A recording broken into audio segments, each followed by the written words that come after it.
What does a healthy relationship look like? Much of my professional career has involved speaking, writing, and interpreting research about how to handle relationships that have gone wrong, partnerships that are controlling or toxic, for instance, or where trust has been broken. Many people are unsure of what to look for, or worse yet, they don't know all the positives that they truly deserve to have within a relationship. If someone grew up watching their parents or other family members act out chronically toxic patterns, then that person may very well come to define those patterns as normal and have difficulty understanding the baseline of what a good relationship looks like. Healthy, functional relationships have these characteristics, which apply especially to committed romantic relationships. Trust is arguably among the most important relationship characteristics. Without trust, there is the lack of a solid foundation on which to build emotional intimacy, and your potential for hurt, over and over again, grows ever bigger.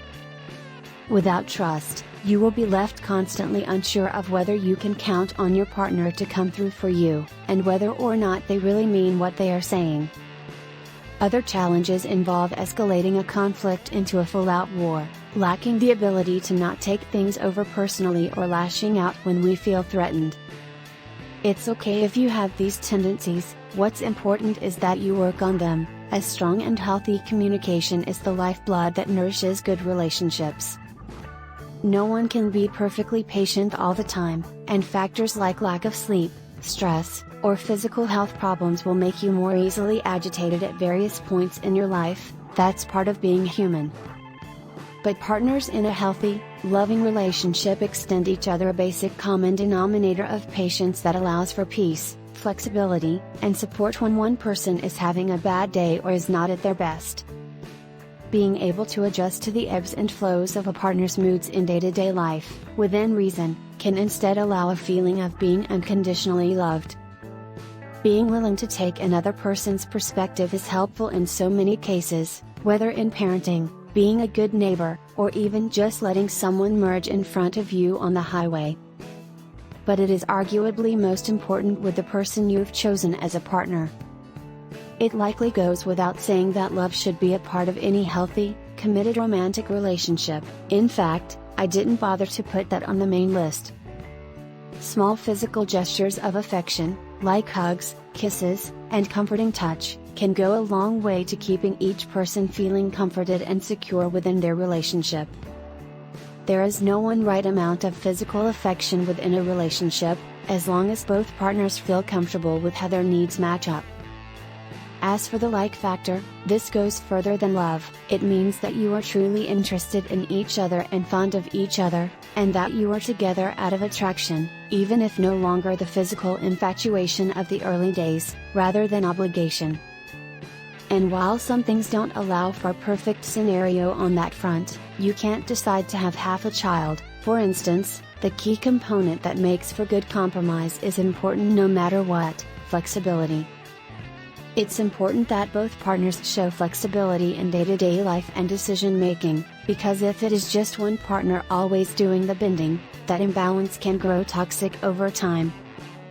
In healthy relationships, both partners are willing to adjust as needed to the changes and growth, positive and negative, that may come about during a long-term relationship. And they are able to evaluate on a joint level, especially during conflicts, what matters most to each person within the relationship, and how that should be prioritized. Two partners who are never willing to bend to meet the other will be on separate paths altogether before long, a far cry from truly sharing a life together. The research about the importance of gratitude within relationships is striking. It makes us feel happier and more secure with our partners. Even small expressions of gratitude and appreciation can help improve relationship satisfaction. And perhaps consider the negative feelings all of us tend to have when we notice a lack of appreciation over time. Relationships grow stale not just because a certain amount of time has elapsed, but because people feel stuck and unable to progress, either as individuals or as a couple. A relationship doesn't have to end or even suffer because of this, as long as both people allow each other the space to grow, by not pigeonholing each other into their younger selves, by trying to take an interest in learning what's important to the other person, and by not setting expectations that are inflexible. In healthy relationships, people talk to each other in ways that don't debase, invalidate, or belittle. When respect begins to erode within a relationship, it is a long and painstaking road to build it back. The damage is far easier to do than undo. In healthy partnerships, the tallying that early relationships show, "He picked me up at the airport last week, so I owe him a favor," fades into the background as a new, trusting equilibrium takes its place. You both just generally do for each other when needed. In an ideal situation, the give and take roughly works out to equal over time, and neither partner feels resentful. And that can be okay, as long as both partners feel comfortable overall with the level of give and take as it exists, and they each find a way to give something to the relationship and their partners, especially in the form of emotional support, when they can.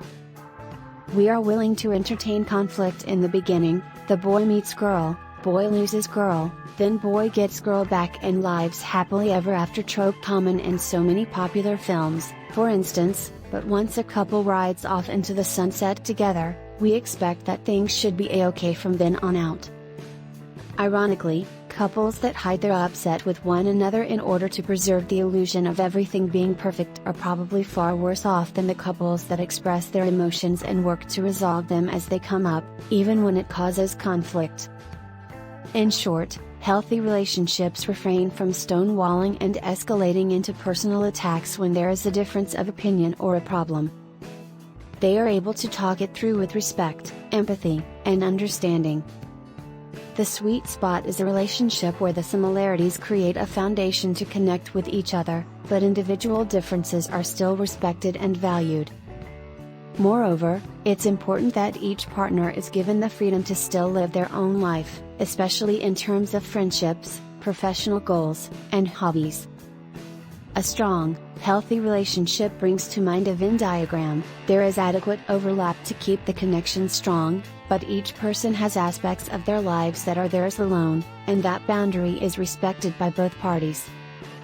Different partners have different levels of openness within their relationships. Some might be horrified at leaving the bathroom door open, for instance, whereas others will discuss the most intimate of physical details with each other without giving it a second thought. Partners who mask their true selves, hide their emotional realities, or actively deceive their partners about their habits and behaviors are jeopardizing the fundamental foundation of trust that every relationship needs. Are there other characteristics that are important in your relationship?